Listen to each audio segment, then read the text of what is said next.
Georgia, just an old sweet song.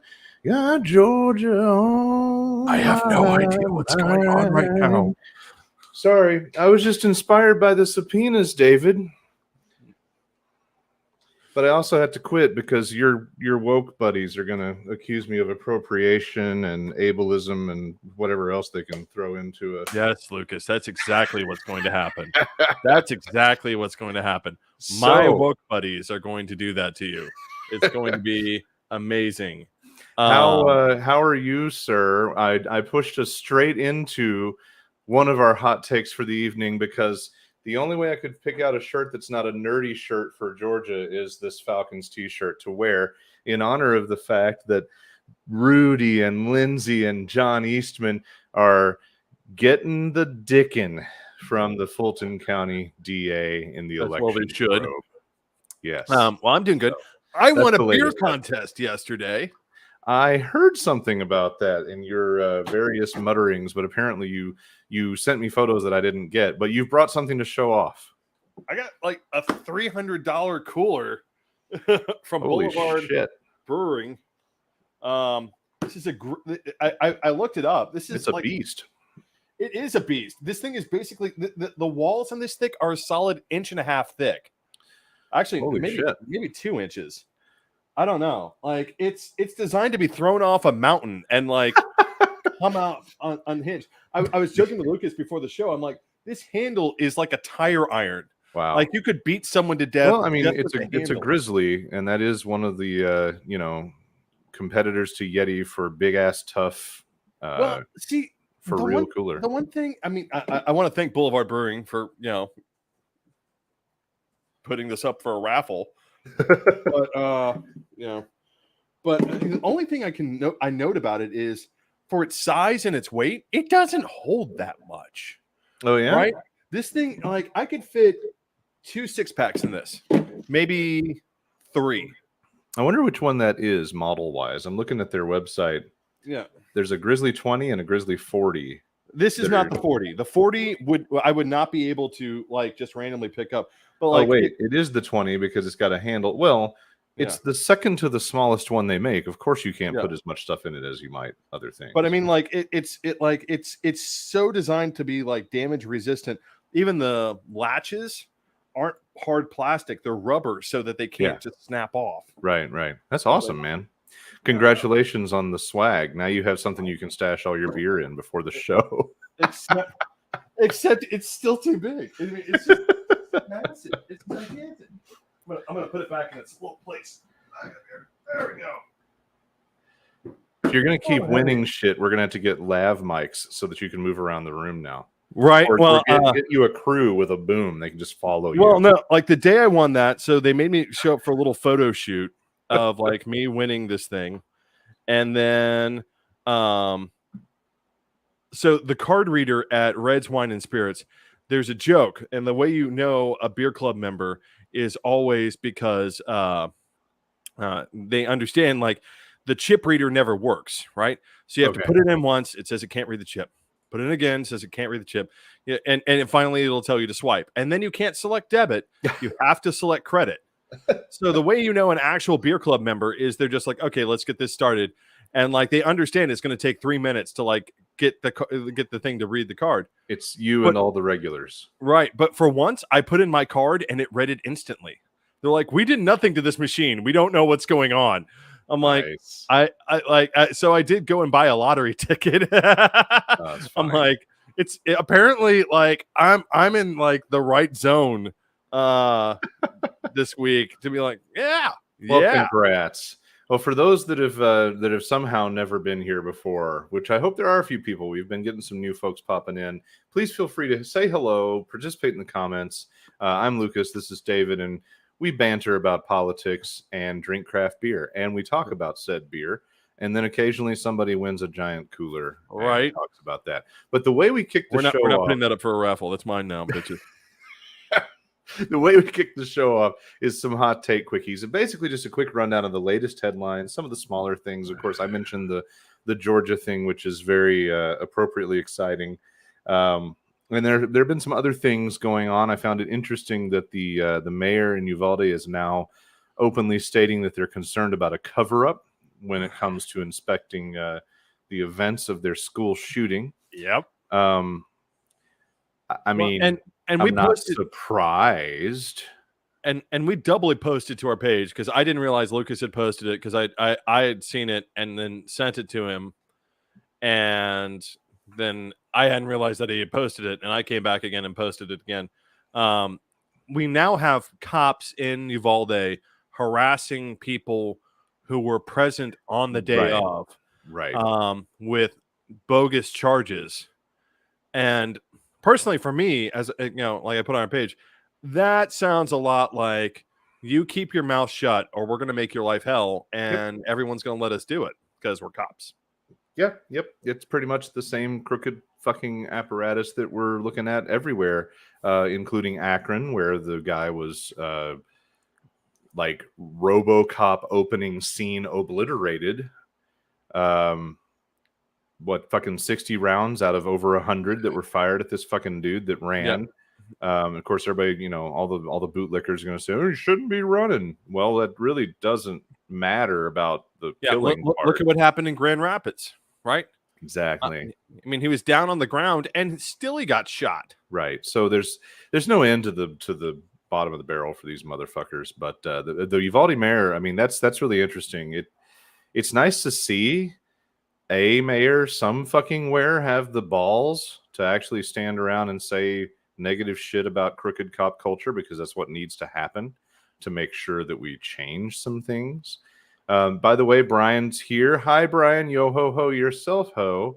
But yeah, I mean, if you're here, please feel free to say hi. Yeah. You're not obligated to participate visibly. We welcome lurkers as well. But if you just jumped in, we're in the middle of the hot takes section, bitching about guns. And speaking of guns, David, there's nothing more American than a nice mass shooting on the 4th. Here we go again. And I've said it once, I'll say it again.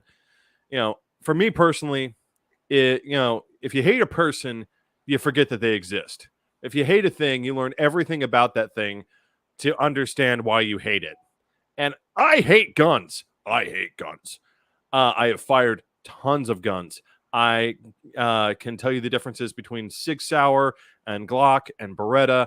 I can tell you the differences between Italian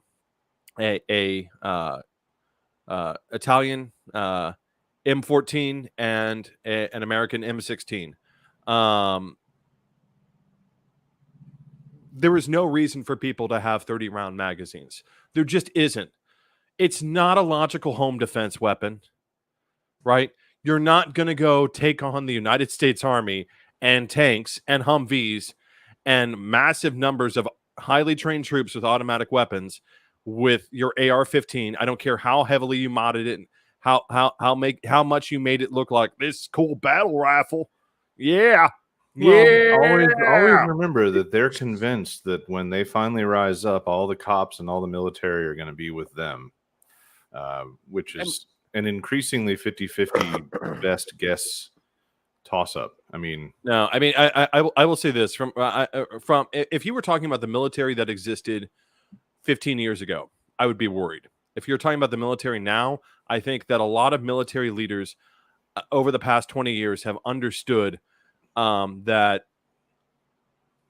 trying to be a bunch of Neanderthal like chest thumping assholes isn't going to work. They needed people who can think, right? Who can maneuver, who are capable of actual asymmetric warfare. The problem with Cletus and his lives in the shack, has a hard time affording toilet paper, but yet he has a $6,000 rifle. When you're talking about him, he does not understand asymmetric warfare. He cannot fight in an environment in which maybe you can call headquarters, but you probably can't. And you need to make a snap call now, detached from your command. And I need you to make a smart one, which either A, doesn't escalate an already bad situation, or B, seeks to find opportunity in what could otherwise be a very frustrating situation. Right. This is not something that Cletus has the mental capacity for. And so, as a consequence, the military has consistently started trending a little. I mean, I don't think any of them, because of a little bit of the machismo, I don't think a lot of people in the military would be looking around saying, "Yeah, I'm a liberal," but I think a lot of them would be like, "I don't have a problem with gay people or women serving or a lot of these other things." Well, never mind the fact that one of the military's biggest recruitment methods was to depend on the way that our country basically ruined life for people that were broke and brown, and a lot of them ended up in the service. And well, that's not going to work out. I mean, when they see all their buddies that are also broke and brown, so it's a weird, gross, I think stupid mess. But the bottom line is, we've got little fucking weasel looking nut, like this motherfucker, this little piece of shit, basement dwelling fucking incel garbage pile bastard yesterday. I like. You can look at that motherfucker and know you should have thrown him off the roof he was on. You have heard that he was a Trumper, right? Yeah. Oh, yeah. There's pictures of him at Trump rallies, of course, and of course he's a white guy, so he fucking kills people and they still apprehend him without shooting him. Right. I like George Takei's take while we're doing hot takes. If you don't follow George Takei on Twitter, you're missing out on an important so piece beautiful of humanity. I refuse to use Twitter as but it's George Takei. But you should just go read his shit every week without even. Is it Takei or Takai? I don't ever know which one it is. Sick burn, George. Sick burn, George. I love that Takei just basically fried the concept of all these excuses that these motherfuckers always have. Uvalde was, somebody left the door open. That's the failure here. And so he gets to mock it for the parade. Did somebody leave the back door of the parade open? I thought that was the sickest, hottest burn of the day. Damn. Someone call a doctor. Brian, George and I don't talk anymore. He knows why. You know what, Brian? I'm glad George doesn't, because you know what, Brian? That's what you get for being a cock tease. And Olivia's contribution, pointing out that no matter what you do, these fucking right-wing knuckle draggers, because it's Captain Neckbeard, so well resembles. Antifa. They're still trying to say Antifa, which is not even a fucking thing. Antifa is other than what you all should be as fucking Americans, but whatever. Antifa has become this boogeyman for conservatives. Antifa is hiding everywhere. It's literally their own internal version of the Red Scare, right? I've got one under my desk right now. Right? What's up, man? How you doing? Yeah. Me too. I'm not talking to him though because his mouth is full.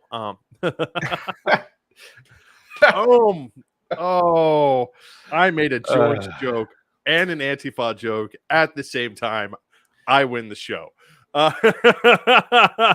Good job. But yeah, no, it's the boogeyman.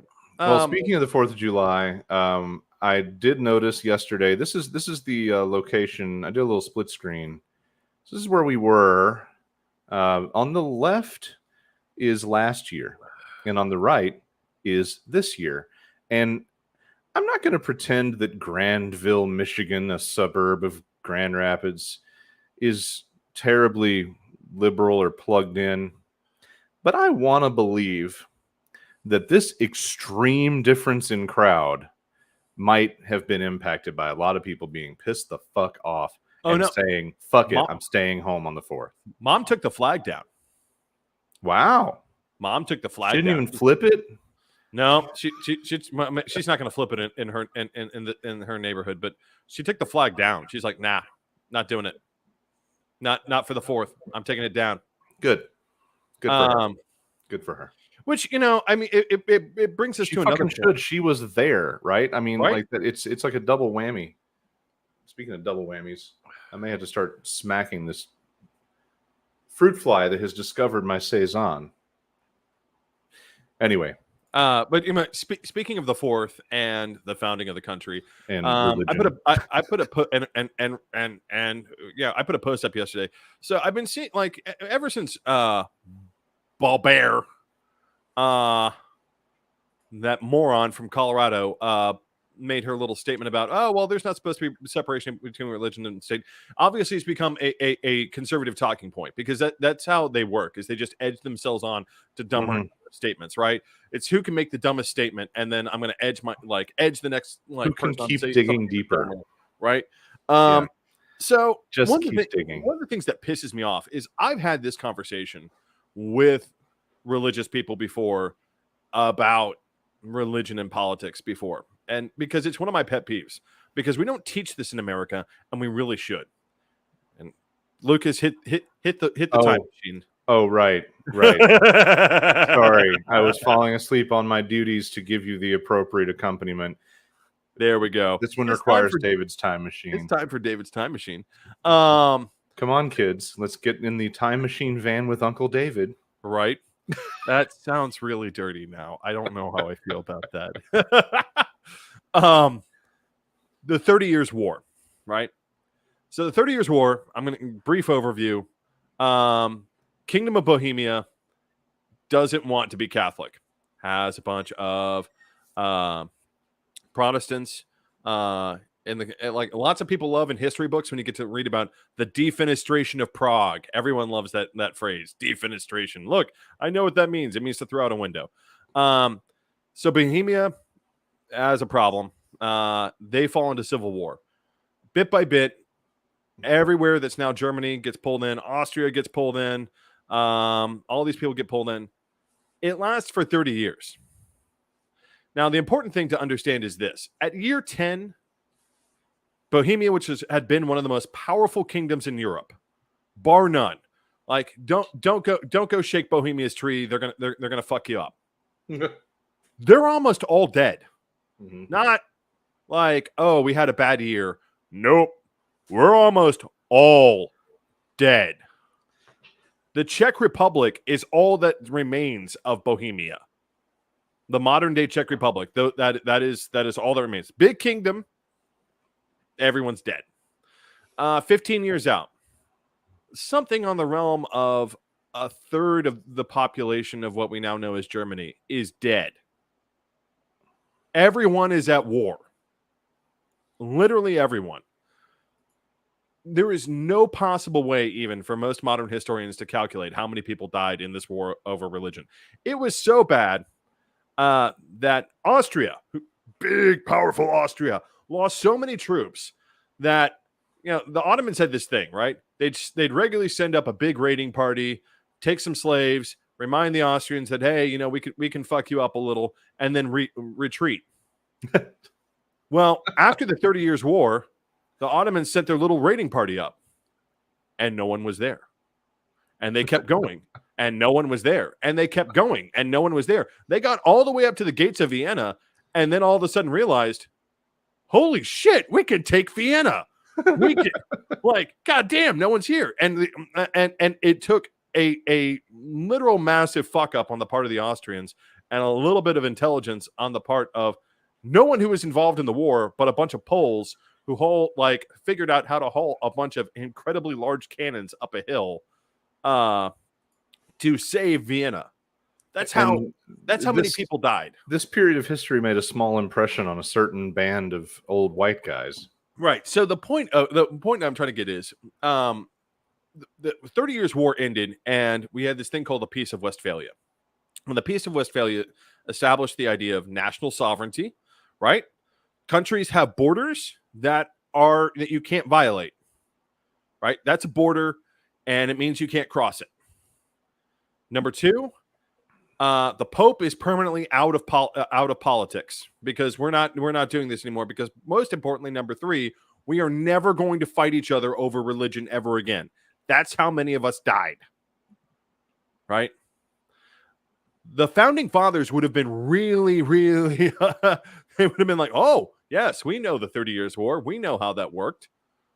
There's a reason why separation of church and state is built into the Constitution, because essentially, in most ways, Europe had already adopted that mode. Yes, we have an official religion, but we're not going to go fight anyone over religion ever again. Mm-hmm. Because this is what happened.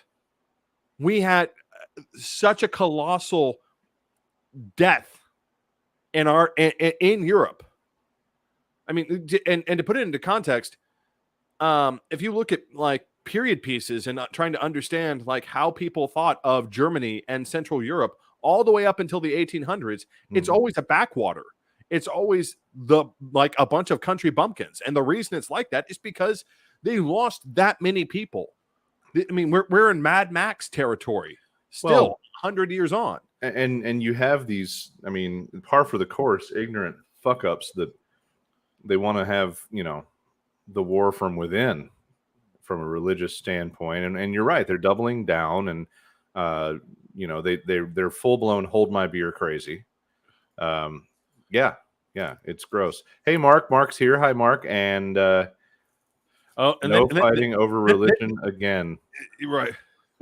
Well, no, I mean, and here's the thing: no Catholic country has gone to war with a Protestant country over religion ever since the 30 Years' War. No Protestant country has attacked a Catholic country over it being Catholic since the 30 Years' War. Now Mark brings up a very valid point. The wars that we have experienced do largely end up on a religious spin or religious basis, but in a lot of cases, it's some bullshit involving white people fucking around in the desert. That's my general thesis. Oh no, fighting people not Christians was still completely okay. Yeah, right. Yeah, fighting other Christians over Christianity was not. Right. So I mean, the fact that they're like, oh no, like they didn't actually want separation of church and state. No, they very much wanted separation of church and state. They very much wanted for the longest time. And if you look back, most state constitutions expressly forbid any member of the clergy from holding elected office. You could not be a pastor, a reverend, a priest, an imam, a rabbi. It didn't matter. And that's why. The 30 Years' War is why. And this idea that the founders didn't understand that. I'm like, these were not poor farmers who got off, the boat and, suddenly these were people whose families were established, who sent their kids to school, who in many cases sent their kids to college.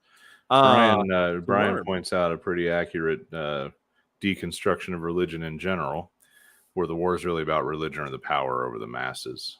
Well, that's what religion's about anyway, in my book.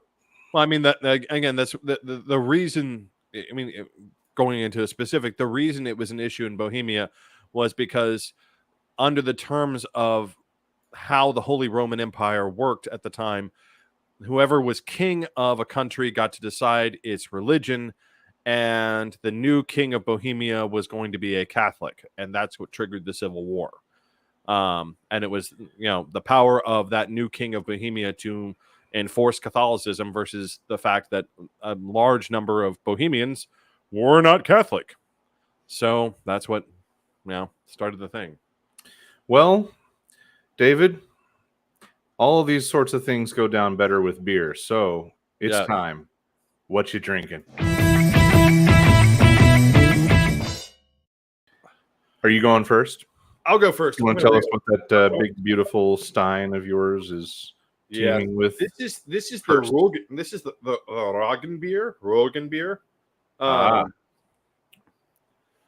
So the OFBFB. This is, I'm trying to find something to compare it to. Damn, that is black as hail. It's really brown. It's actually brown. Okay, it's super brown. Okay. It's definitely in the family of a Dunkelweiss, but it's got a much nuttier flavor. It's much more full-bodied. Well, it translates to rye beer, apparently, which makes sense. 50% malted rye, spicy, grainy flavor, in addition to a citrus vanilla bubblegum characteristics. I Count on Tailgate to throw citrus, vanilla, and bubblegum together in a description. I can see the bubble gum a little. Old In the world meets finish? new world. That's the billing here. It sounds yummy. Is it yummy? I can see the bubblegum in the finish. I can see that. But I feel like that's not necessarily a bubblegum flavor. I feel like that's just how rye tastes. Okay, that's fair. That's Is just how it good though? I mean, yeah, I mean it's very good. This is definitely even though, because here's the thing, it's 100 degrees here today. So forgive me if like I start getting like massive pit stains. I have Nashville's roasting hardcore today. Yeah, it's a little warm. This is definitely not it's a beer that I would be okay with drinking on a hot day, as long as it's cold, because everything needs to be freaking cold. My air conditioner is fighting to keep it at 80 degrees right now. I have like my fan like right on me, trying to keep me from like just melting away. It's got the rye really comes through and in a way that I would not immediately be familiar with in most beers. It's very bocky, and it's and how it drinks, Okay. but it's got a really nutty kind of rye flavor that's it's good. It's not too heavy. It's not stouty, which is normally something you get when something has a lot of nut flavor. It's just it's malty and not bitter. I think that's the thing that's really setting me off about this is normally when you get a really malty beer, it can't balance the bitter and the sweet. It either ends up being too sweet or too bitter, in my opinion, in most cases. Like something like Shiner Bock or let's just go with Shiner Bock because I had one of those earlier today. Shiner Bock just it ends up coming off a little bit bitter. This strikes a really nice balance, and it's really cool how it strikes that balance without being too heavy and being very drinkable. I wouldn't drink more than one or two of these on a hot day. I would reach for my next beer probably sooner, but I wanted to get this one out of the way ahead of time. It's a very it's really cool. I think this recipe worked out very well for them. Well, and here's the thing that we don't really have enough space for before we shrink into oblivion. Old-fashioned beer flavored beer is what OFBFB stands for, and I think that's a really clever sub-branding, cheeky kind of name. It's something that Tailgate's trying to do is they're trying to go for older recipes that have that either have been forgotten or things that where we're not just continuously trying to figure out new and creative ways to make a fucking IPA, right? Right. It is true that the beer scene is just loaded with like how crazy and creative can we be. I'm actually going to keep this page open because holy shit. Peach cobbler schnack, chocolate strawberry you schnack. And the schnacks. So for those of you who don't know, Lucas has like a perpetual hard-on for Tailgate Schnack series. I like me a fat kid dessert beer, y'all. I can't help myself. And the pastry schnacks and the other schnack series, they always rock my world at Tailgate. You know what? I want to put this. Olivia points out whoops. Go ahead. So this is very close to a Dunkelweiss. I would very much almost call this a Dunkelweiss. It's just not quite as sweet. Right? That makes sense. Because ironically, the bubblegum flavor is the only kind of like what exists of it is the only kind of sweet note that you get in it. Yeah. Olivia nailed it. The IPA horse has been beaten to death. And no! My beer tonight is no, because now we have West Coast versus East Coast IPA. That's become the new thing. And then we have whatever. We have variations on like West Coast versus East Coast. And for those of you who don't know, I've been forced to learn this. East Coast is the super piney flavor now, right? And West Coast is the juicy flavor, right? So if you're drinking a hazy I actually don't know if that's East Coast or West Coast now. You know what this is? It's so fucking confusing. This is a bunch of 20-something kids wanting to produce and buy and drink beer. They didn't get to live through the actual West Coast, East Coast hip hop and rap battles, so they're having to recreate it in the can. That's going to be my thesis. Wait. I want Olivia. I feel like I've had black IPAs, but if you could like, I've had one at least. Where I don't remember. But hit us with a black IPA. We need to go. We need to go check that one out. that we should seek out while I grab my beer. My first one. Your beer doesn't matter. Only mine. Last week I talked about Brewery Vivant by way of their sister brewery, but this is a direct, actual Brewery Vivant beer. So this is the Farmhand. Farmhand is their farmhouse ale, but with tangerine. So it's a special take on it. But there's the Brewery Vivant identity there. It's a cock. It is a cock. Actually, very fancy cock. Actually, technically, it's a bantam. Whatever. So I know what it is. What do you want me to do? On the thing. Now, that is the sticker that I got from them and put on my beer fridge. They are a certified B Corporation, which is what I forgot to mention last week. Cool. So I think that's badass that they're a brewery and a fucking B Corp. For those of you who don't know, a B Corp means that they exist for the benefit of their community primarily. And that means that their shareholder, like their board and how they structure their shareholders and how they structure their distribution of revenue has to be towards the benefit of their employees in the community. And it's a really cool project, and I've had to do a lot of research on it, and it's great. And a note on the origins, I'll just say thanks, Obama.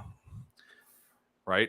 Because that was an Obama era addition to our midst. And it was also the type of, it still is the type of organization that I believe fandom should center on. Comic-Cons and shit, I think, should be B Corps. It's the happy medium. It's where I was headed eventually with my stuff. So, Brewery Vivant, good stuff. So this tart tangerine, here's the thing. I got really fucking tired of farmhouse ales, saisons, etc. I just blasphemy. I overdid it for a couple of years. Like I would always, they were my go-to. It was just too much. But this changes the character, and I'm a citrus nut. So this changes the character in a way that makes it really, really interesting. It's almost a sour. Really? Almost. Huh. It doesn't stick around with that like back of your throat sour beer that can kind of sometimes happen, which I've learned can be good in some. I'm coming around. I'm actually procrastinating. There's a sour at Founders that I'm going to pick up for one of our shows. So let's see. Otter's Creek is Olivia's black IPA recommendation from the past. May not make it anymore. Looking it up now. And then Clown Shoes makes one. So, and I know I've had. Oh wait, Dark Matter. Oh, Dark Matter. That's the one that I've. There we go. That's what we had. Yeah, it's fucking Dark Matter, Blackstone. Yeah, which has the best art, like the fucking mid-century retro space sci-fi artwork on it. Really cool. Dark Matter is the one in Nashville. If you're looking, I got to figure out who does that up here. Somebody's got a black IPA. I just need to figure out. I mean, Blackstone's hurting these days, though. I feel bad for him. So pandemic baggage, a little bit of pandemic baggage, a little bit of like everywhere else. I need people to work. Yeah, and it's a matter of. What can I? What does what does my business model allow me to pay versus what business is coming in the door? And right now there are organizations trying to promote breweries. For instance, right now there is a brewery bus. It's technically so. For those of you who don't know, Nashville. That's not new.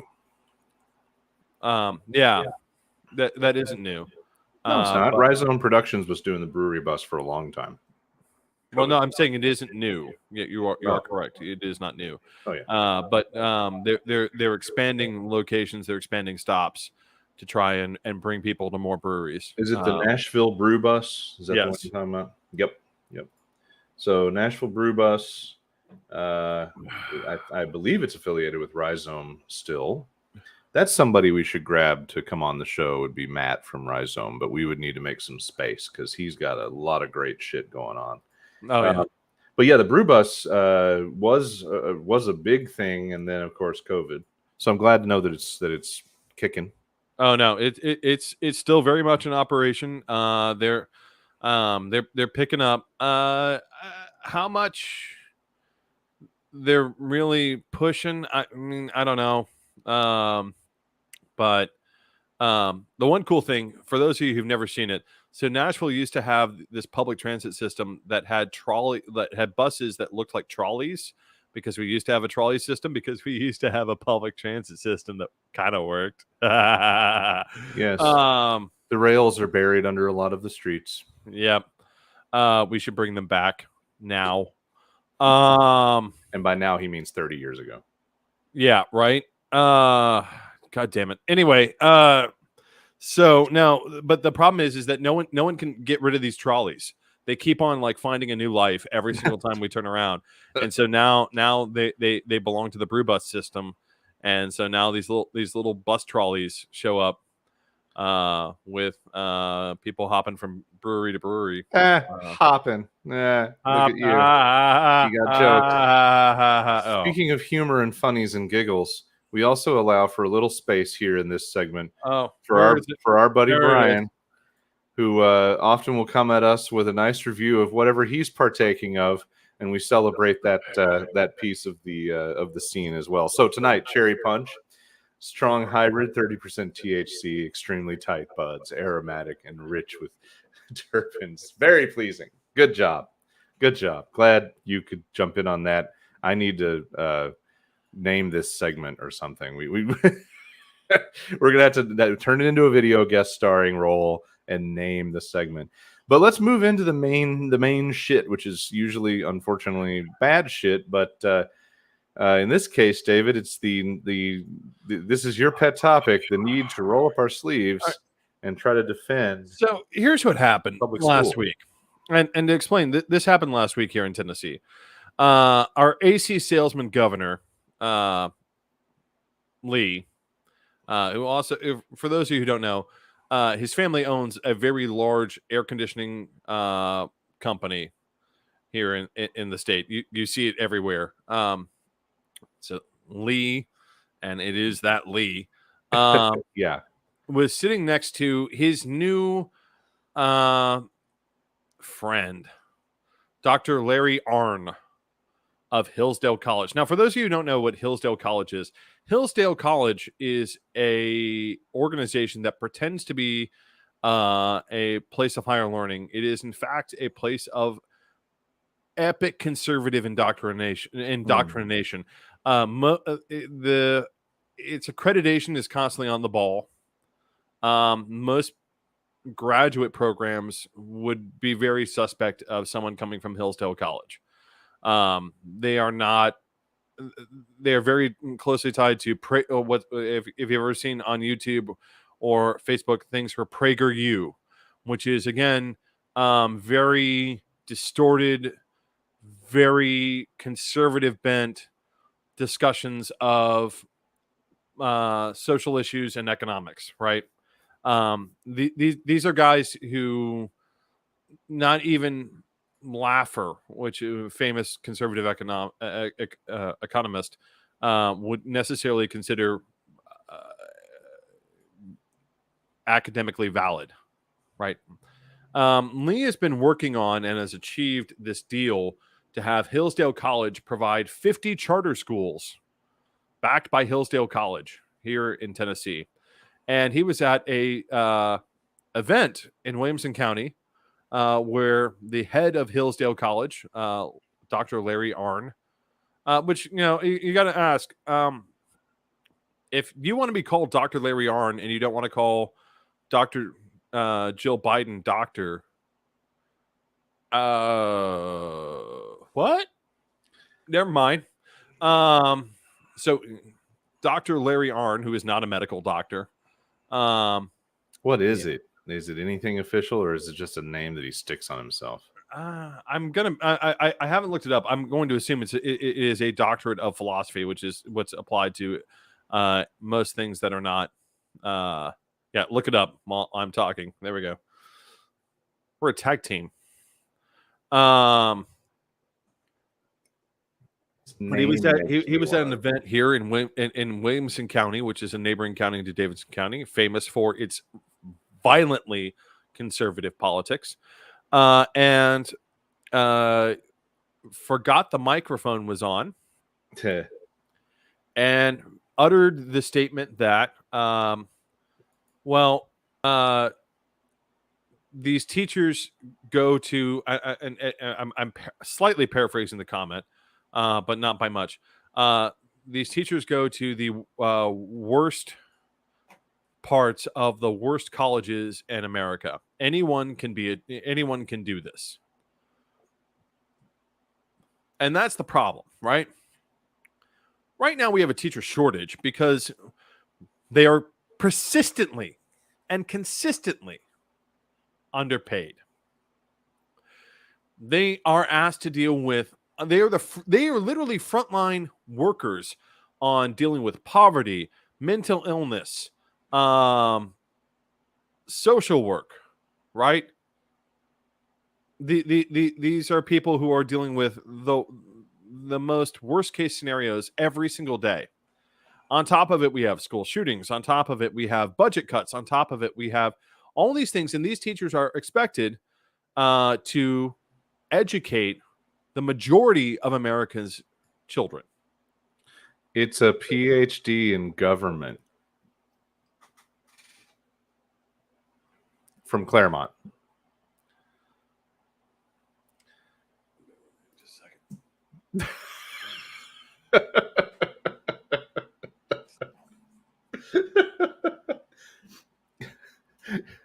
This is doubly fun because you're such an education snob.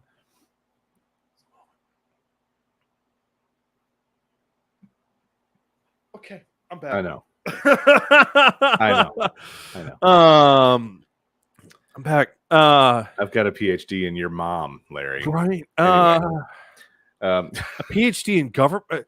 That's not even a proper field. Well, it's probably a PhD in political science under ironically liberal arts. No, I don't know.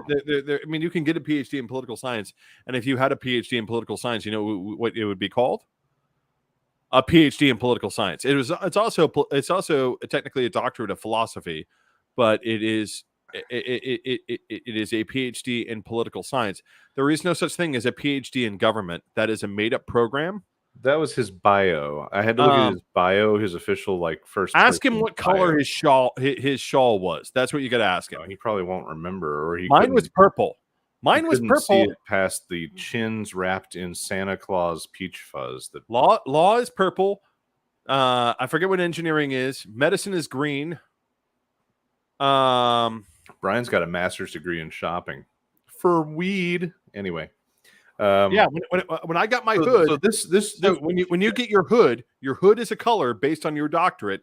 This shitheel with lots of. I want to know what color his was. This shitheel with lots of potentially fake degree cred basically wants to demean teachers, right? Well, it's under a false pretense that they go to shitty schools, right? But it's part of this program. Is pointless to bring up in a context of Tennessee anyway, because all you have to do is get a certificate. Nobody fucking cares about anything else in Tennessee. Well, I mean, it gets worse.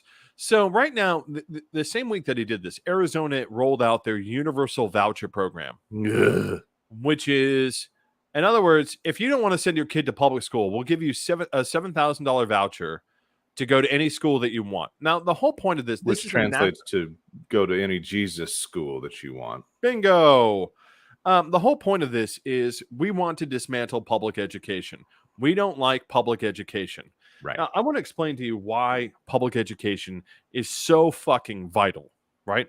Public education is the baseline of what every person in this country should receive. Everyone from kindergarten, and unfortunately, not even every school district offers kindergarten to senior year of high school, 12th grade, should be able to receive an education if they want to, regardless of whether or not I'm a citizen, regardless of whether or not, I am a Christian, regardless of whether or not I am black, regardless of whether or not I am gay, regardless of whether or not I am a woman, regardless of whether or not any condition, handicapped, all of it. Well, David, that sounds like egalitarianism, and we can't have that. All of these cripples need to pull themselves up by their bootstraps.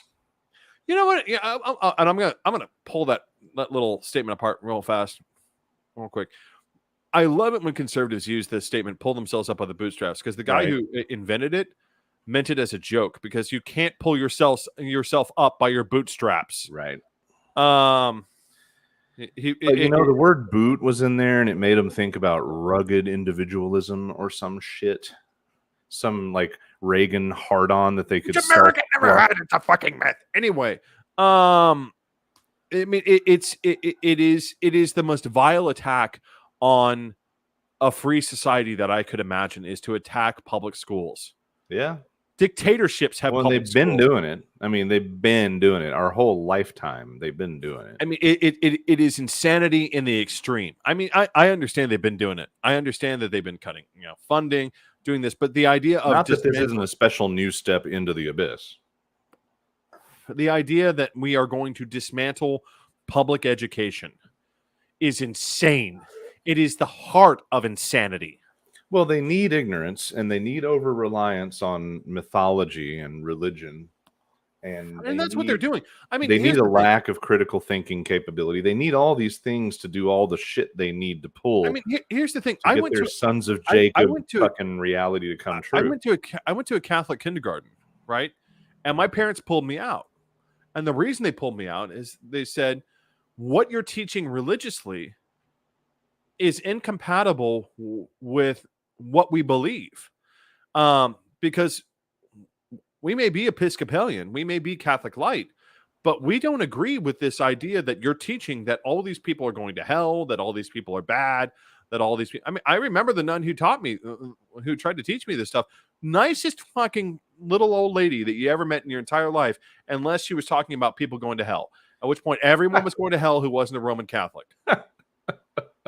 And again, as an Episcopalian, we don't believe that at all. That's not part of our theology. And my parents pulled me out because the consequence is, again, if you aren't Roman Catholic, right? And here's one of the things that happens, and this is leading back to the 30 Years' War thing. And here's one of the things that happens when you do that, because my parents noted that the way Roman Catholics would be punished as compared to the way non-Roman Catholics would be punished at the school was very different.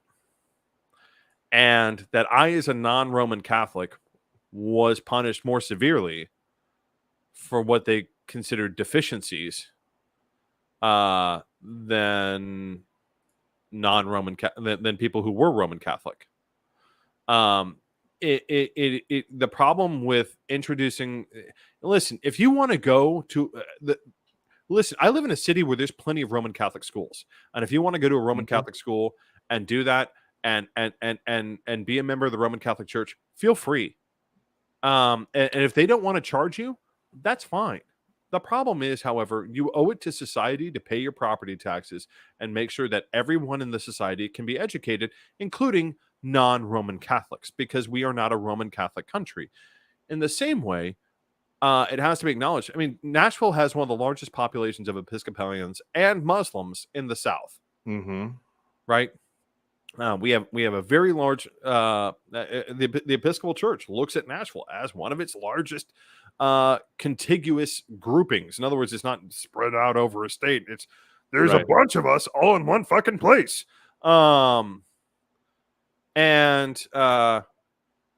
granted, that can be a really fucking mixed bag sometimes, but oh boy. But on the flip side, I mean, there are technically Episcopal schools. There are schools which could. I mean, Innsworth was founded by I was about to say, the isn't Episcopal that? Church. Yeah. But the yeah. thing is, Innsworth, as a very clear, again, because we are Episcopalian, has no religious instruction. Well, and Right? that's the weird fine line, man. I used to teach in a summer program. It didn't survive COVID.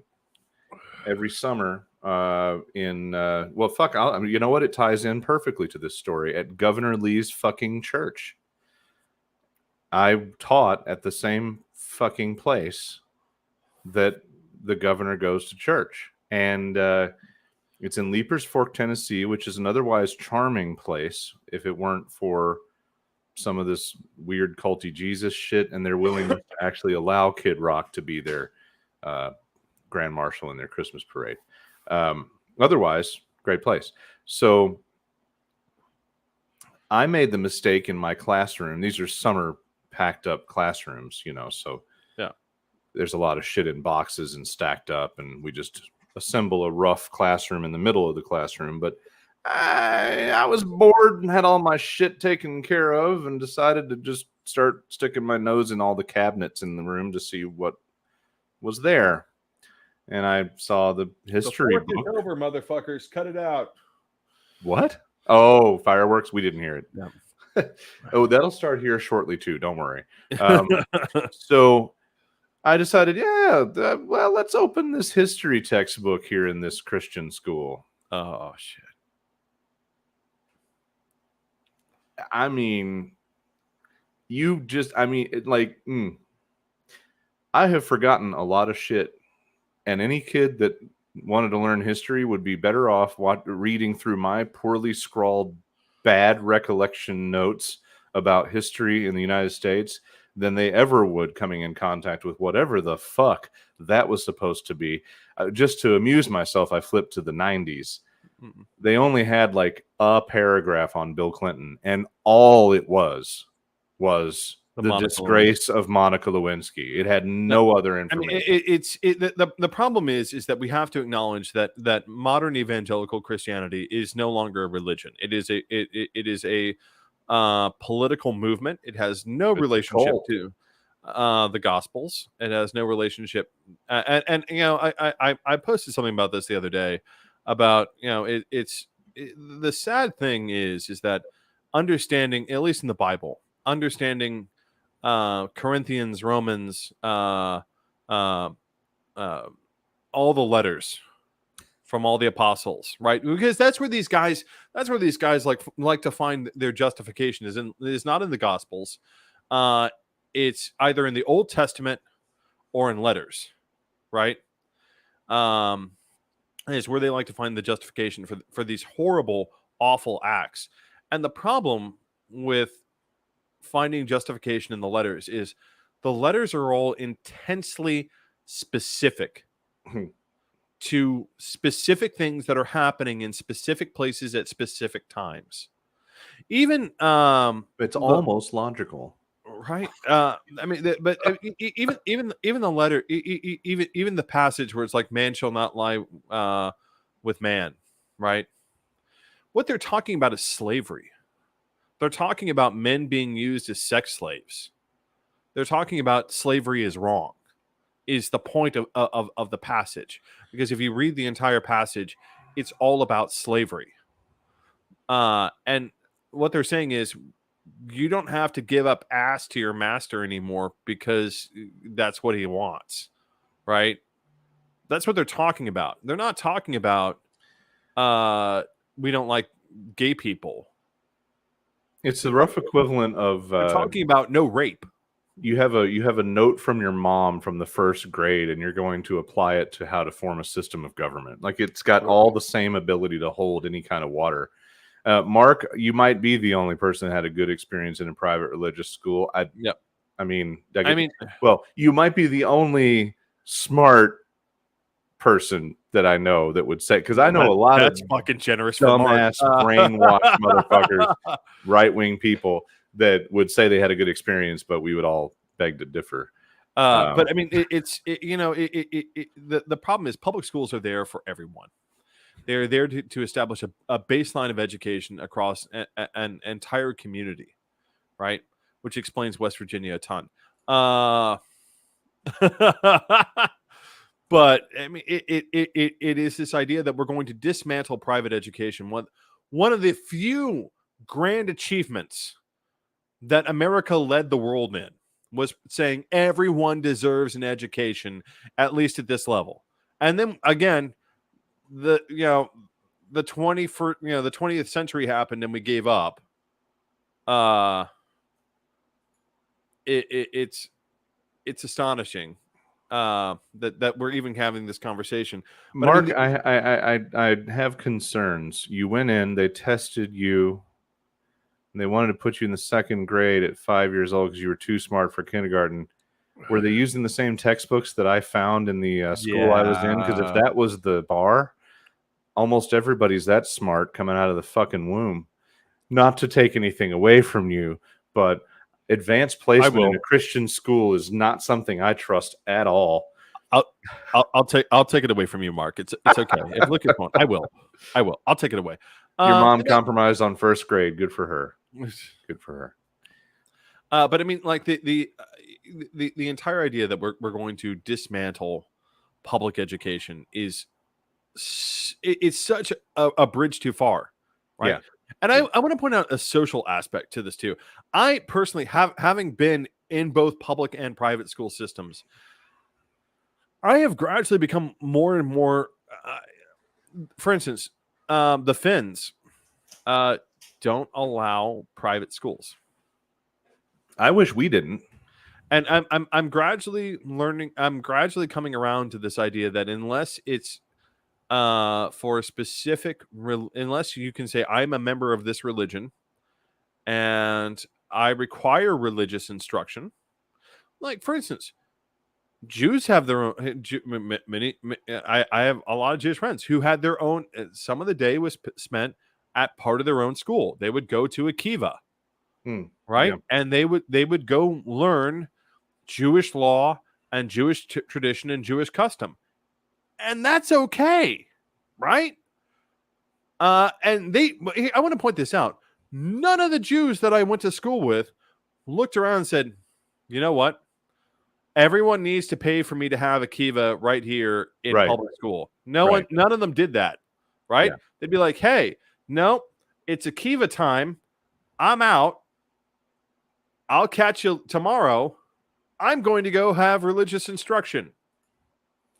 Brian, your brother teaches at a private school with no religious association. That's cool. That used to be one of the rails. And then we came up with this charter school bullshit, which I tried my damnedest to like it.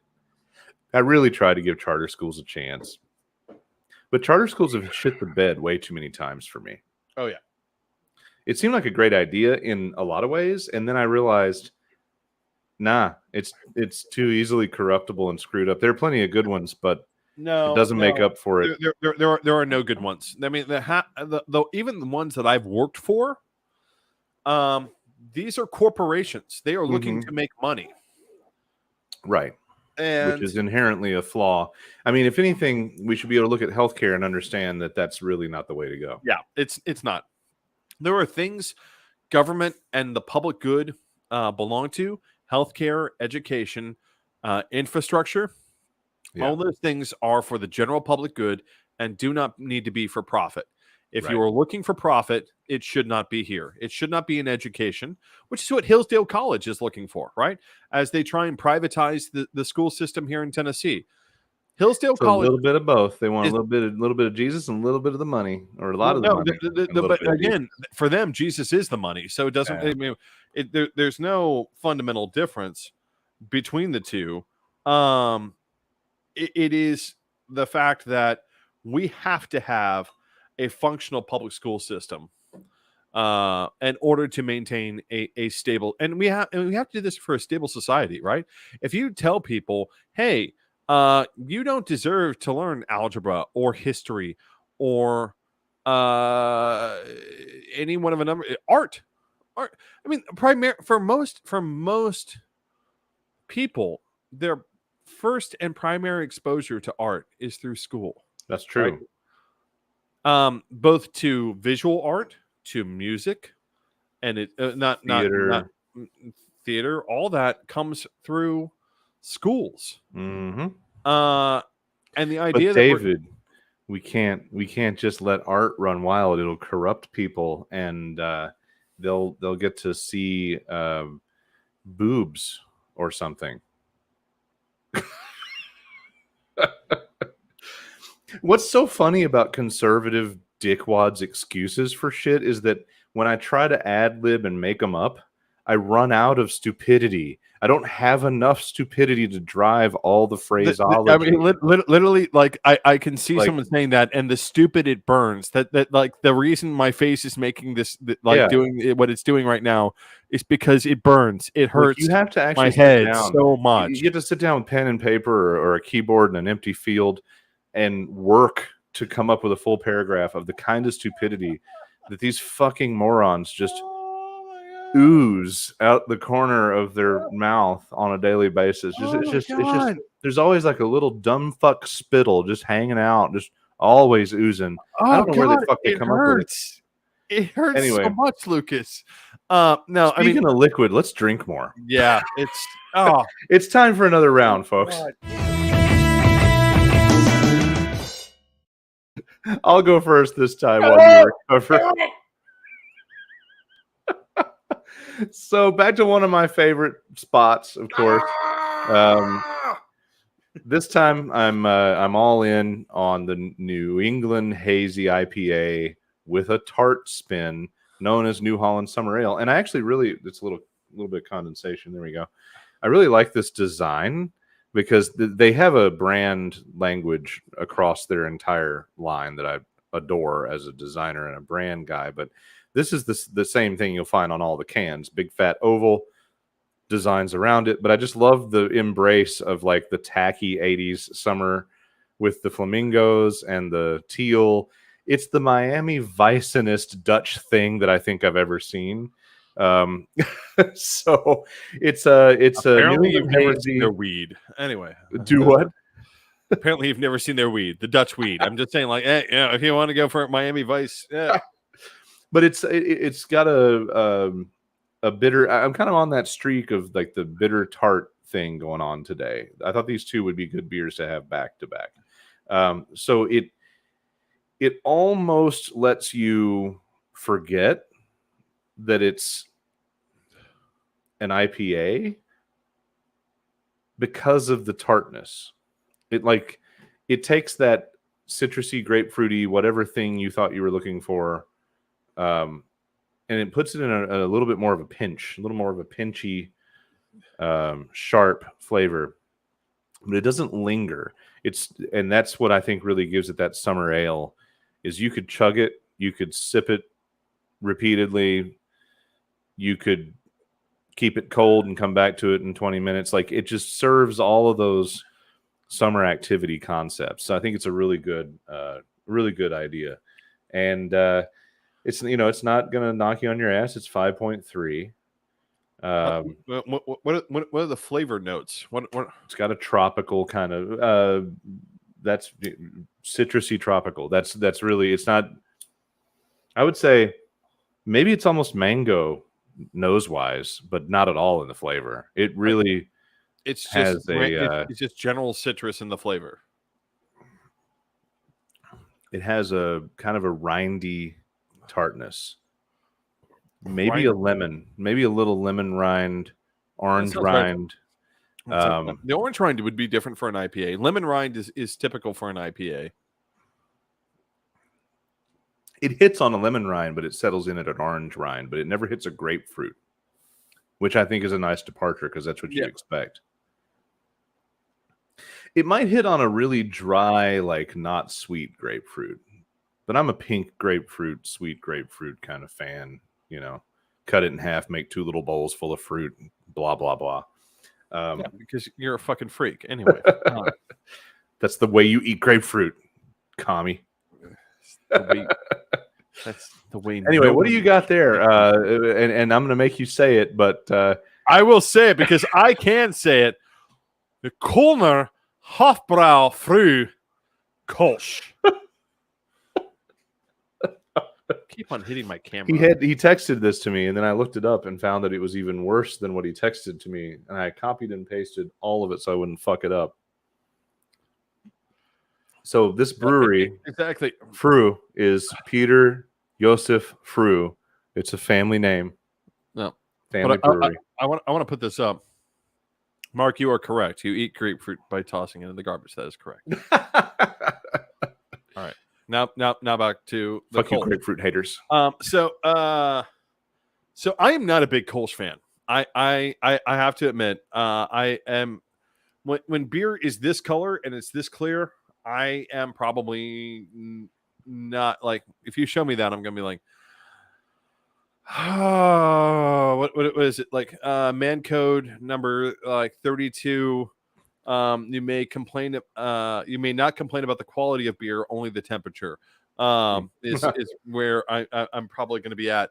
But if it's free, right? Oh yeah, you can not complain about the quality of free beer, only the temperature. Right. This is not bad. Like if I was on a hot summer day out in the sun. So recently I had damn it, I keep on hitting this damn thing. It's where I position stuff. I'm gonna maneuver things. I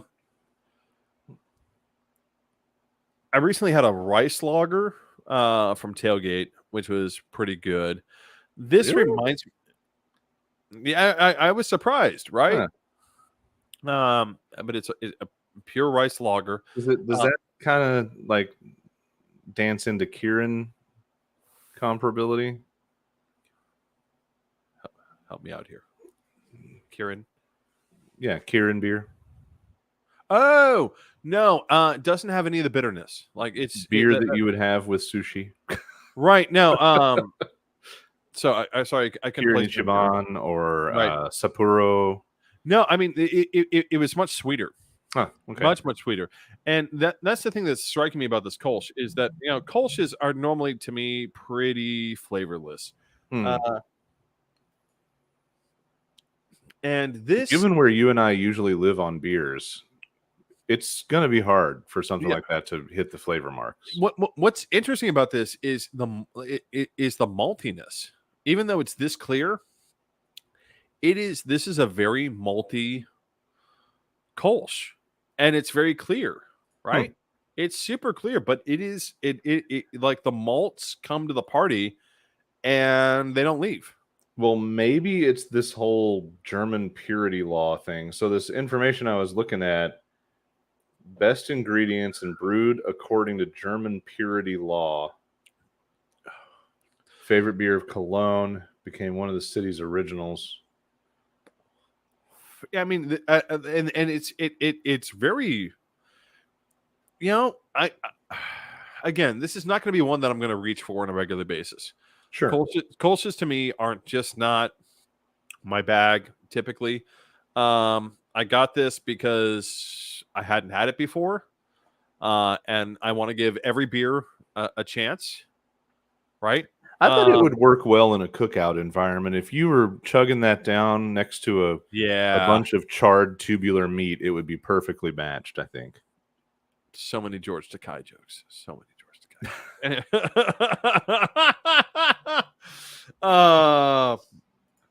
But no, it's not bad. I mean, it's again, if I'm looking in the beer aisle, it's not what I'm going to reach for. Right. But the maltiness is refreshing. And I think that's the thing that I think that kills me about most Kolsch's is most Kolsch's give you a little hop like tickle at the front, and then they check out. It's water. Right? It's, that's the problem with most Kolsch's. This one is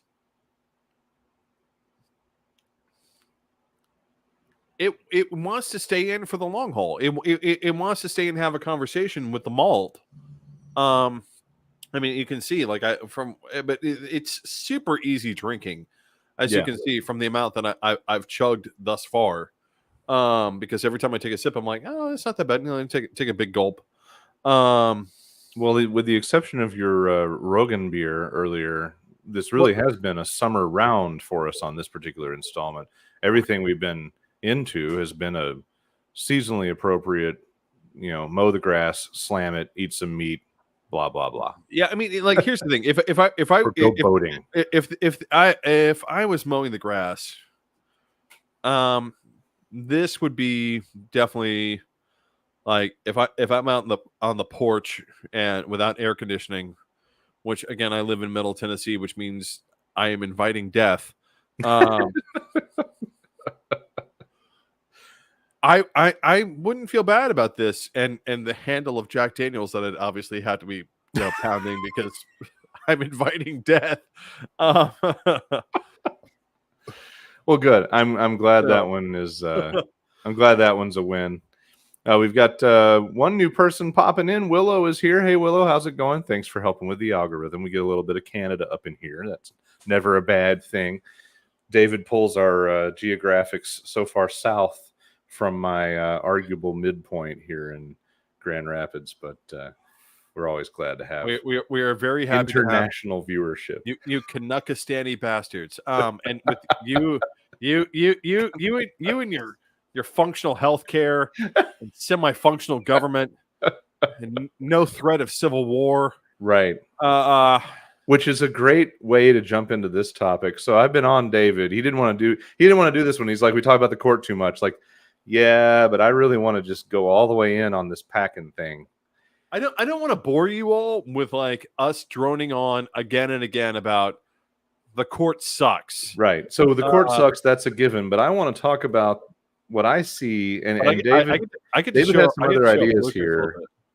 David's got some other ideas on solutions, but I really see us at the point where, first of all, ethically, I used to think about court packing and think, yeah, it's kind of a bitch move.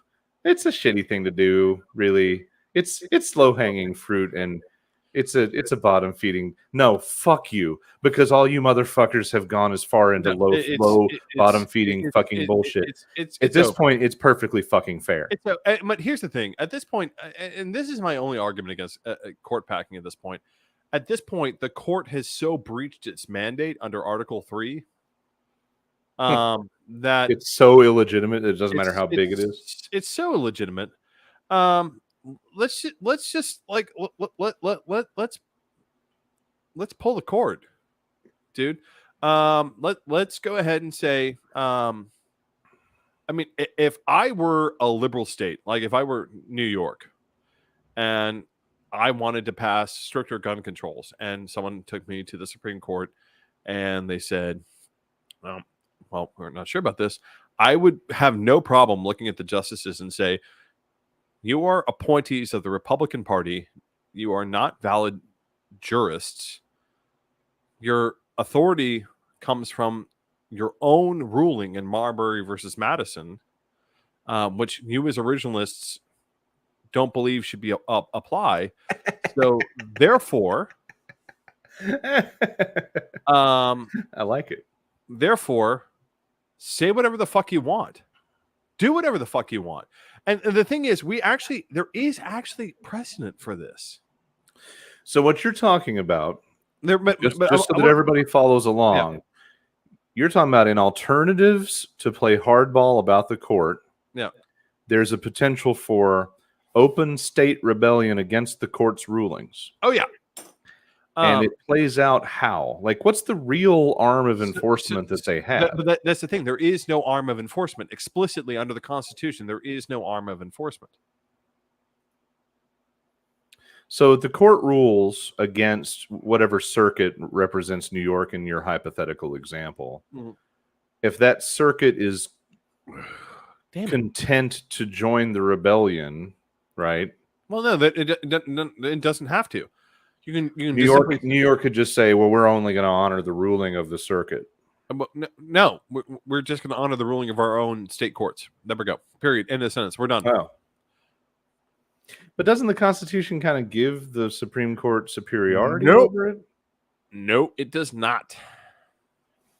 I kind of like this plan, even though I still like court packing, and we're still going to talk about it. But Yeah. so cool. Let's do, I mean, for me, I'm ready for all the hardball shit. I'm ready for California. I want California to pass a gun law that is exactly the fuck like Texas's abortion shit. I want to be able, if you're in California, I want you to be able to rat out your neighbor for their guns. And I want the person that sold the guns to whoever the fuck did the shooting to go to prison, just like the person that drives the person to the abortion. Like, I want California to take everything about Texas's abortion law and just duplicate it, but find and replace the word abortion with guns. Yep. And let's go. Let's roll. Let's do this. Let's let that shit roll up to the fucking Supreme Court. You have to understand that the Constitution actually explicitly limits the role of federal courts. So this open rebellion thing, how well could, I mean, New York, California, maybe Illinois, like where could you get some real powerful spaces that kind of thing could play out? What you just said. Yeah. Okay. But the thing is, guns, abortion, all that. Maybe Georgia, maybe a little Atlanta up in the motherfucker. Maybe, but I mean, like the whole thing is this. So the Constitution says original jurisdiction, admiralty, things arising on federal land, trade. Explicitly, that's what's within the Constitution, right? If we're only going with what's explicitly in the Constitution, then the Supreme Court is already way over its bounds anyway, right? So here's what most people don't understand. Up until the 1900s, right? When at the founding of the nation, we passed the Bill of Rights, right? Freedom of speech, freedom of religion, right to bear arms, can't quarter troops, protection from search and seizure, protection from self-incrimination, or being made to testify or do things against your own self-interest in the Fifth Amendment. Protection against unusual punishment, all that, right? That's the Bill of Rights. Right. Up until the Civil War and a little bit beyond, if you got hauled into a state court, let's say I stood on a street corner in Nashville, right? In 1876, I don't know, anywhere in there. And I shouted at the top of my lungs, God does not exist, all these things, and like had a sandwich board, handed out pamphlets, all that. I could be arrested, right? I could be arrested, and I could show up in a state court, and I would say, hey, you can't do that because I have freedom of speech. You can't arrest me. And the state court would say, the fuck I can't. You get First Amendment rights in a federal court. This is a state court. You do not have those rights under the Constitution of the state of Tennessee. Therefore, I can prosecute you. And then you have to appeal. The burden is on the right. So the whole thing is that convicted person. Right. There's this process that the Supreme Court went through called incorporation, right? Which basically said, all right, so now bit by bit, we have to explain to everyone through case law that whatever rights you were granted under the Bill of Rights apply under the 14th Amendment. Because here's the cool thing that the 14th Amendment does. The 14th Amendment says if you're a citizen of a state, you are a citizen of the United States, citizen of the United States. And this is the Constitution of the United States. And therefore, you were always afforded these rights under the U.S. Constitution. But that didn't exist until the court kept on saying, no, the 14th Amendment applies. Right? That's one of the big things that Roe v. Wade, that this decision, Dobbs v. Planned Parenthood, has completely abolished, or has called into serious question, is whether or not the 14th Amendment always applies. By their own interpretation of the Constitution, the 14th Amendment doesn't always apply. And if the 14th Amendment doesn't always apply, then I, as a state, can go do whatever the fuck I want. And you can say, well, I've removed a federal court. Well, that's nice. I don't have to enforce it because the 14th Amendment doesn't apply anymore. I mean, right? I'm all in. For me, it's all's fair in war, and, and that's where we are. That's kind of where we need to be, which is the idea that, okay, if the 14th Amendment doesn't apply anymore, right? If we manage to magically banish the idea of the 14th Amendment, which again, I'm just to clarify for those watching, for those that need to understand, the 14th Amendment says if you're a citizen of a state, you're a citizen of the United States. If I grant a right to one citizen, I must grant it to all citizens. Right? That's the entire point. So it's under the 14th Amendment that Brown v. Board got decided, right? Which is really what the Supreme Court is actually after, is Brown v. Board. Because Brown v. Board establishes the supremacy of the 14th Amendment. Because it says that section of the 14th Amendment that says if I grant rights to one citizen, I must grant them to all citizens, makes separate but equal untenable. Right? Mm-hmm. It's not possible to have separate but equal when it's obvious that if I separate, it's not equal. So that Brown v. Board ended segregation because it said the 14th Amendment demands that if I grant rights to one, I must grant them to all. And I can't have a situation in which I say, well, I'm granting the same to both sides, but you're really not. Right. So therefore, segregation cannot exist. So let me dive into my fever dream hard on for court packing, and you can kind of guide us on the legal side. So at this point, like, to me, it's one of the only things that Biden could try to start working on that would show a pair of balls at this point. B, it might actually boost some approval with anyone left of center at all, including radical left. So to happen, does it have to be the president that asks for it? That's my first question for you as a regular guy asking legal because the president gets the power to appoint Supreme Court justice. Yeah, and then it's a congressional problem and we run into the filibuster. Is that where we're at? Nope. No? No. See, I was worried about the filibuster because of, the world's most disappointing lesbian and the Republican in disguise from West Virginia. You know what? I want to talk to her ex-girlfriend because I'm willing to bet either it's... Are you trying to get some lesbian dirt on Kristen Sinema? No, because I don't think there are. Is that where you are now? I don't think there are any exes. Number one. You think you think it was all an act?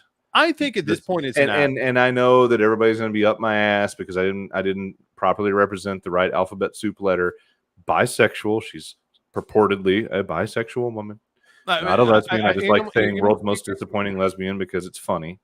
I think she kissed a girl and she liked it, and that was the end of it. Man, like, okay, that'll work.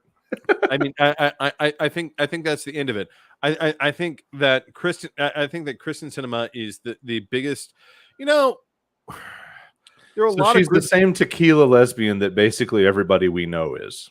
Yeah, exactly. But right? She used tequila bisexual woman that any girl in a bar could be at any given time, and she decided to wear it on her sleeve as an identity so that she could work her way into favor in political sphere. That's not a bad theory. Speaking of selling yourself in liberal states, Rob, now coming to us from the West Coast, still getting used to his timing, but that's okay. Glad to have you, buddy. We were just talking about your state needing to make some gun laws that resemble Texas abortion laws and just take it from there. So you go ahead and work on that as a community grassroots thing. There are other, but here's the thing: even beyond court packing, I want to point this out. Even beyond court packing, there is another option. Well, hold up. We haven't fleshed out court packing. Okay. So the Prez says, I want to do it. Let's do a bill that's going to expand the Supreme Court. No, you don't need a bill. I thought it had to be a bill. Nope. Or an act. Nope. He can just start an appointment. Yep. Confirmation. I thought it had to be an act. Nope. I just looked it up today. All right. When I was cramming for this topic, nope. I was 99% sure that it had to be some kind of written act or law. Nope. Then I am absolutely in favor of it occurring. It requires no act. It requires no bill. The Constitution does not specify the number of Supreme Court justices. We began with 3, then we moved to 5. We had 6 for a while. We had 8 for a while. We had 7. Then we had 8 again. We settled at 9 in the 20th century simply because it just became convenient. So, and the Republicans can't block it, right? Nope. Because it doesn't require 60 votes. It only requires a majority vote. But now we're back to the liability of the two fucking useless assholes that we can't seem to. So yes, essentially we're at the same place. Yes, that those two fuckwads, would probably not support it. I don't know. Cinema might, but I don't see Manchin. Manchin might. I think he feels like he knows he'd be voted straight the fuck out. Now there could be a couple of pissed off Republican women that are like, you know what, fuck it, yeah, let's do this. What I'm saying is, Manchin doesn't lose anything because asking the West Virginia electorate to understand, the Constitution, or B, the Supreme Court, is like asking a 4-year-old to understand advanced particle physics. It's not going to happen. Yeah, but we've got the right making a major habit of cheating. What are they going to do? What are they going to do? They've already the right wing has become an expert at cheating to win while telling all of their knuckle draggers that we cheat to win. So all they would do is his opposition would say, Manchin supported cheating to win the liberal agenda by adding justices. Again, they've overplayed that card. They've burned it. It's no longer a judicial it's no longer an electoral factor, right? They've burned it. They've overused it. They've cried. I like wolf. Mark's logic. There are 13 circuits. There should be 13 justices. That's not bad. No, I mean, like we can. The thing is, the president can appoint as many justices to the Supreme Court as they like. So, in my opinion, he needs to just get cracking. This is the one thing that Joe Biden can do for a legacy and a salvaging of his milquetoast fucking reputation. Or what he can do, this is another thing that Sinema would be hard pressed to reject, and so would Manchin, is he can jurisdiction strip. Dive in. Again, the Constitution only says original jurisdiction and matters of admiralty and disputes between the states. There is nothing in the Constitution that, in other words, the only thing defining the scope of the judiciary is the Act of 1789 that establishes more courts. So, and the Republicans floated this in the lead up to Oberfell, which is they wanted to strip the court of the ability to hear cases related to marriage. And here's the thing, they could do it.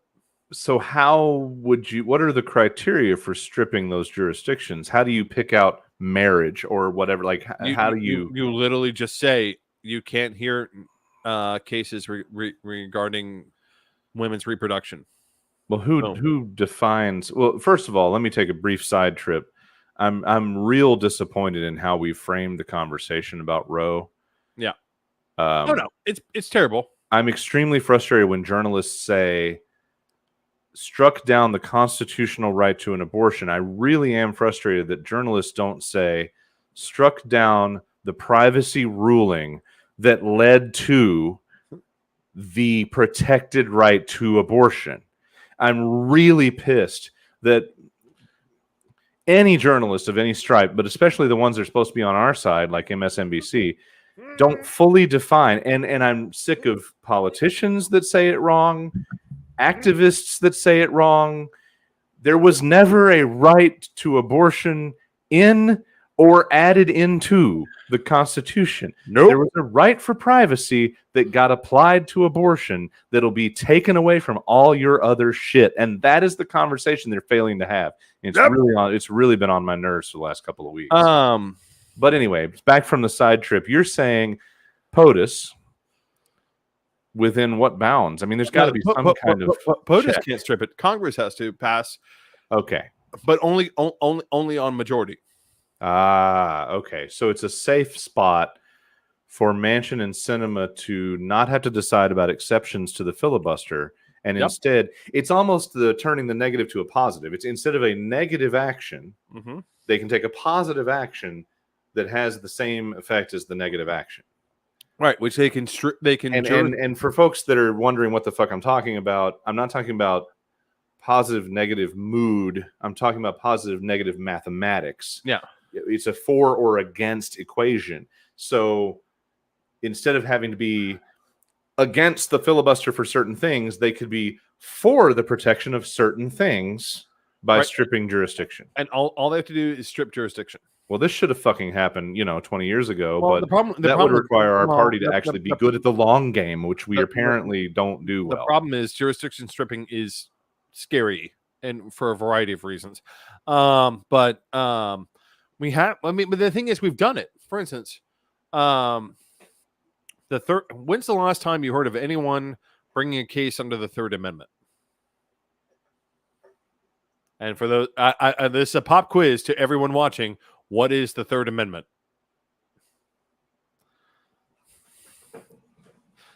God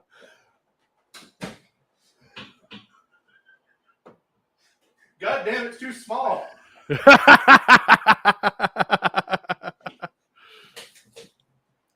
It looks real good on the door, but it's very unreadable.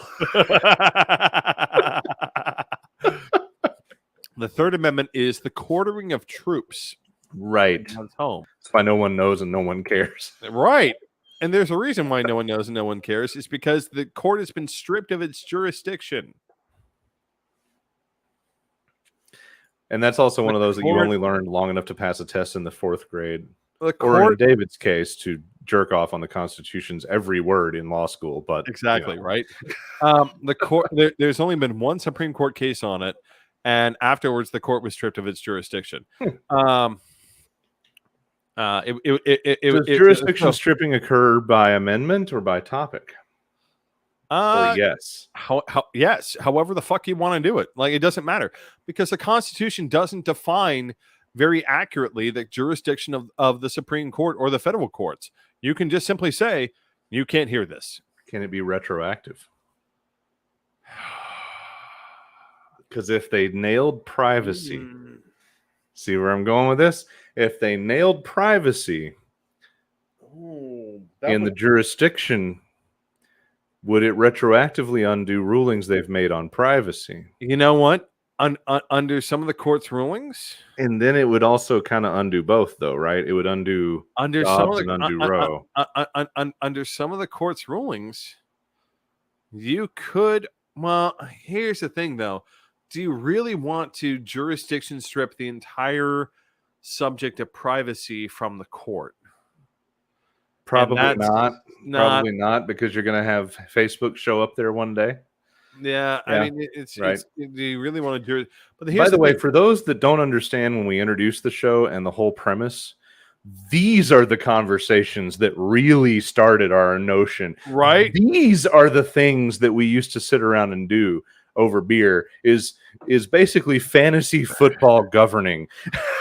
Right. Bullshitting ideas. So this is the kind of conversation that we were having years ago that we decided should be on the internet. By the way, Brian, good to see you. Thanks for Hi, coming. Brian. Aloha from Florida. That sounds weird, but Right. No, anyway, but I mean, so do you really okay, want jurisdiction stripping is an exciting idea. I don't know what to strip though to get back anything, but to I don't protect know. the others. Here's the thing: you can strip. I mean, you can go all the way down. There's no reason why if you want to get cinema and Mansion on board, simply say the Supreme Court cannot hear cases regarding it can or let me phrase this can no longer hear cases on contraception. In other words, you are frozen in place on contraception. Contraception is a right now under Griswold v. Connecticut. Mm-hmm. You can no longer hear any further cases. But I mean, again, this is the challenge. Let's say Alabama gets, nutty and says we're going to ban contraception. Well, now the federal judiciary can't hear the case on contraception. They can't. So it's banned in Alabama, and that's the end. There's no recourse. That's the problem. It's Alabama. Fuck them. Oh, damn. I mean, I really am at the point because see, here's the thing: when Katrina happened, I looked at a Republican government, and I felt that I saw a government prepared to allow a major U.S. city to just sink into the ocean, do nothing about it, and fuck those people. And that I'm ready for that. I gotta stop hitting my camera. Yeah, you do. It looks like you're on a boat. So that possibility, it got me thinking, like, do we really need all of these states? Can't they just descend into post-apocalyptic squalor? I mean, Alabama's not really rewinding that much to go back to nothing but dirt roads and bad teeth and shoeless children. So for me, I'm just like, fuck it. Nah, whatever. And if they want to survive, they can move to Huntsville and be annexed by Tennessee until it falls. My mercy level has just basically disappeared. And I know that it sounds shitty because now I'm talking about, oh, children should suffer for my political ends. But that's what the other side is signing on to at this point, and it's war, and that's where we're at. So I don't know. There are a lot of possibilities, but I'm definitely, I don't know if we need to keep Alabama, Mississippi, and Texas around. Maybe Florida. No, fuck Florida. Here's the Such thing. a nice place to visit, though. No, it's just not a good place to get. Let's see. No, fuck knocked Florida. up. Try to be gay. Basically, any freedom. Yeah, it's DeSantis now, and I'm not DeSantis stand. It works so well. All the letters just fall right in line. Right? It's it rolls off the tongue. Here's the thing.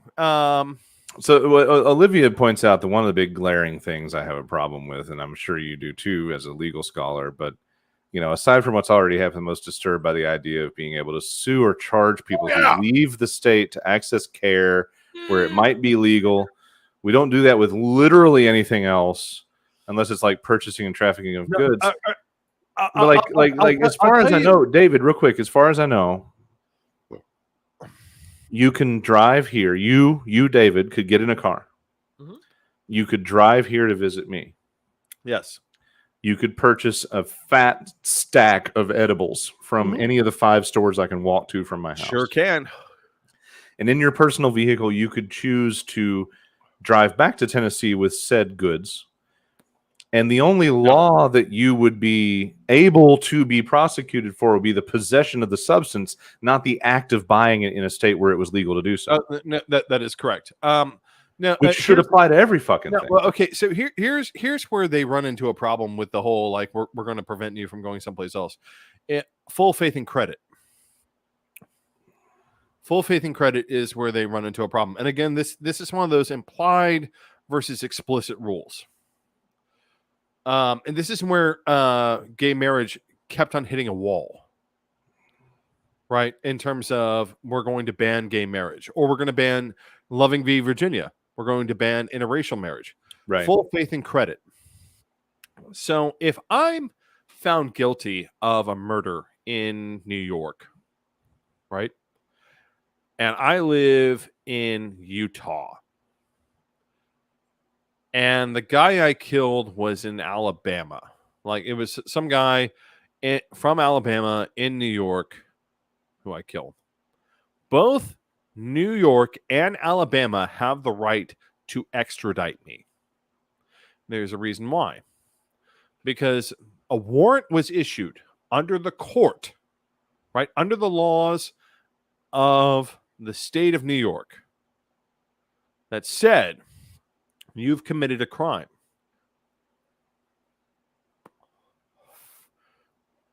So New York gets to extradite me for the actual murder. Alabama can also extradite me for killing a citizen of Alabama. But you can only be tried for one of them, right? No, actually, double jeopardy only applies to prosecution within the same jurisdiction. Okay, all right. So you can really get fucked, which is probably I'm more not than done adequate in that case. I'm not done yet. So let's say I'm not gay, but I marry a man in New York under their law. Right. The court issued a document that said the state of New York issued a document that said these people are married. Yeah. Under full faith and credit, all other states have to acknowledge that document because it was issued legally under the laws of the state of New York. But they didn't. And that's where Oberfell had to happen, because otherwise the court was going to have to rule on full faith and credit. And honestly, the problem in Oberfell was that they didn't want to rule on full faith and credit. And Oberfell was decided on privacy, right? Mm-hmm. And how did it apply privacy to gay marriage exactly? Refresh me on that, because I didn't have to care. I was just like, gay marriage legal, yay, flags. Here's how this works. The 14th Amendment exists. It says all citizens have equal rights. It says, if you grant rights to one group of citizens, you must grant them to all. Now, in order for you to exercise those rights, you must have what are called substantive due process rights. Mm-hmm. In other words, these other implied rights must exist in order for you to enjoy equal rights. So among those substantive, like for instance, right to counsel, right? That's written nowhere in the Constitution. But substantive due process, in other words, I can't enjoy equal rights unless I have legal counsel at trial. So therefore, this right to counsel must exist under the ruling of the court in order for me to enjoy equal rights, right? So that's where that whole idea of right to counsel comes from. Miranda rights, the idea that the police have to tell you what your rights are. Aren't they? Didn't they either did or are going to take a case that will destroy that? Possibly.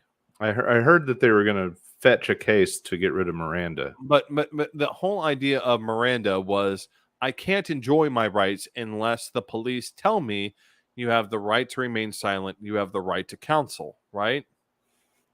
I mean, and I want to clarify why they're going after Miranda, because they don't like the 14th Amendment. The 14th Amendment and the entire idea of substantive due process pisses them off, right? Well, and the only thing, like they tend to go after stuff they perceive that others use, and they don't believe that, white criminals need to be read their rights. Anyway, only these black people Right. that Back they to the want point. to subjugate. So substantive due process are these rights that the court said have to exist in order for you to enjoy your 14th Amendment rights. So among those are right to counsel, right to have your rights read to you, and a right to privacy, right? You have to have a degree of privacy. And the court said there's two different types of privacy. There's a right to privacy of confidentiality. In other words, I don't have, which is linked to the Fifth Amendment, right? Which is, I don't have to tell you what I read in that document if it incriminates me, right? Did you read that document? I plead the Fifth. The reason you can plead the Fifth to that answer is because of the 14th Amendment, right? Because they're not asking you immediately, have you to incriminate yourself. They're asking you something which would be confidential to you if the police have not already discovered it, right? If the police have video of you reading the document, that's one thing. If they're asking you, did you read the document? That's a different thing, isn't it? Right? So, I have a right to privacy. I have a right to not divulge confidential information to which you are already not privy. I also have a right, and this is where Roe v. Wade comes in, and contraception, all these other things, to government non-interference in a private matter. In other words, the government cannot order me to go see a specific doctor unless it's part of a specific legal case. In other words, like if I'm claiming an insanity defense, right, then the government can say, okay, well, we want you to go see this doctor to prove for our case whether or not you're insane. But generally speaking, when you wake up in the morning and you say, I want to go see a doctor, the government can't say you have to go see that doctor. Right. The government can't say, and this is very prevalent to today's purpose. The government can't say you have to have sex with someone, right? Well, you're married to that person. Fine. The government can't say you have to have sex with your spouse, right? Because that's government interference in a private matter, right? Roe v. Wade gets decided based on this idea that you have a right to government non-interference in a private matter, right? Because the law under Roe v. Wade was this. You could have an abortion, but only in the case of rape, incest, or danger to the mother. And the problem that happened in Texas that led to the ruling in Roe v. Wade was this. The government interfered repeatedly in women having access to abortion because the problem that would arise would be, well, we need proof of the rape.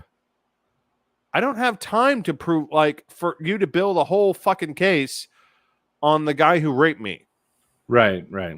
Well, and as we've seen, they don't really give a shit if you're 10 years old and you know, I mean, like I don't bingo. But we haven't found the bottom. I don't think they have a bottom of the barrel. No, they don't. But that one started to resemble the moldy base floorboards. No, and again, like I said last week, the thing that I think is going to turn this is if Democrats actually stand up and say, listen, to suburban moms and be like, do you have a daughter?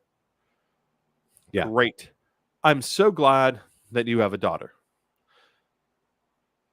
The daughter who you do not make birth control available to, the daughter who you are uncomfortable talking about sex with, because you're a fucking coward. Mm-hmm. You're gonna say that daughter, well, I mean, you're ready to be a grandmom now when your daughter is age 15, age 16. You're ready to be a grandmother right now. Let's do it. You're ready to be a grandmother right now? Are you? No. And it's the mind-boggling stupidity of it. But back to the When point. you live in a world where women don't need to actually have any social value and they're just baby and pancake makers, their answer is going to be, well, it's okay. She can, she can just quit school and have a baby and learn to cook and she'll live here till she gets a man. I mean, it fits their whole backward worldview too much to challenge it on the doorstep very well. South, yes, but I mean, if you're in an affluent suburb of Indianapolis, right? That's a fair point. Buck's Head or any man, Buckhead. Buckhead. There we go. But get it right, Atlanta. Anyway, so back to the point of what government non-interference applies to in Roe v. Wade. So Roe v. Wade said, okay, so you have to go find the rapist. No, we don't have to find the rapist. You have a right to government non-interference on your body. Well, it was incest. Well, we have to prove that it was one of your relatives. No, we don't. That's not. I mean, government does not have a right to interference over this private matter. Obviously, very private matter of whatever the fuck is happening in your family. Hi, West Virginia. Speaking of mansion, right? And danger to the mother. Well, this is the one that got ugly, right? Danger to the mother is the one that got super ugly because what Texas would do is Texas would say, well, there has to be a board of doctors to declare that it's a danger to the mother. Wait, David, like a panel? Yep. Like a death panel? Yep. The hypocrisy is a never-ending loop with these motherfuckers. There had to be a panel that had to determine that there was but here's the thing. They would make it impossible for there to be a panel. And so hundreds, likely tens of thousands of women died for want of an abortion. Yeah. Oh, no. Olivia points out that all the losers that think that this is the way shit goes can't do anything they need to do to make this shit go the way it needs to go. I mean, it's incredible that like what's come out of the woodwork is the number of guys who are convinced that if only I can like somehow get the hot girl drunk and bang her, I can own her. I'll be honest. There's some interesting sexual fetishes involved in that, but none of them are ethical. Well, never mind the real stupid logic. This is my desperately hunting for a politically correct way to express myself face. Bro, she ain't gonna stay that way. What the fuck? Have you paid attention? Look up your mom. She might have been hot once. And there's no better way to fucking ruin somebody than the parasite of a fucking embryo. And that's something I'm really glad. And you know what? And I posted that to the page the other day, which is the idea that we need to acknowledge fundamentally on a medical level. Someone posted this the other day, and I went and did my research, and I feel very confident what I posted on our page the other day, which is that there is no fundamental difference between a fetus at 20 weeks and cancer. Pretty much. It's a goddamn parasite that happens to pop out as a big-eyed, cute little thing that you're biologically designed to give a fuck about. But more importantly, it is not a good process. It is not kind. What is the purpose of the uterus? Is the purpose of the uterus a parasite containment unit? Bingo! It is there to contain what is happening. Not, I mean, it's there to I mean, obviously it's there to somewhat foster, but it's also there to contain what is happening. Because look what happens with ectopic pregnancies, right? Which are 1 in 50 pregnancies happen outside the uterus. And when they happen outside the uterus, it's death within, at minimum 48 hours, at maximum let's call it 4 days. So it's 72 plus 24, which I went to law school. I was told there would be no math. Someone help me out here. Well, the bottom line being that little parasite will find a way. And that includes the rough definition of what you see in the Alien films. Yeah. I mean, that's the deal. Anywhere that it can get and be comfy, it's going to get and be comfy. And these Neanderthal pieces of shit don't care. They think that the woman's body is simply a cocoon from which their obsession with fucking babies in an already overpopulated world is to be satisfied. No, first of all, they don't even want the kids. I want to point this out. Oh, yeah, that's true. They don't want to help them. Because the thing is, and this is one of the things I come back to with the whole point about the quote unquote pro-life movement, which is actually an anti-choice movement that has nothing to do with life. It has absolutely nothing to do with life. Subjugation and control. Subjugation and control. We would have built, they would have built parallel systems. They would have said, okay, so how do we discourage abortion? Well, let's make childcare free. Let's provide more help to pregnant mothers.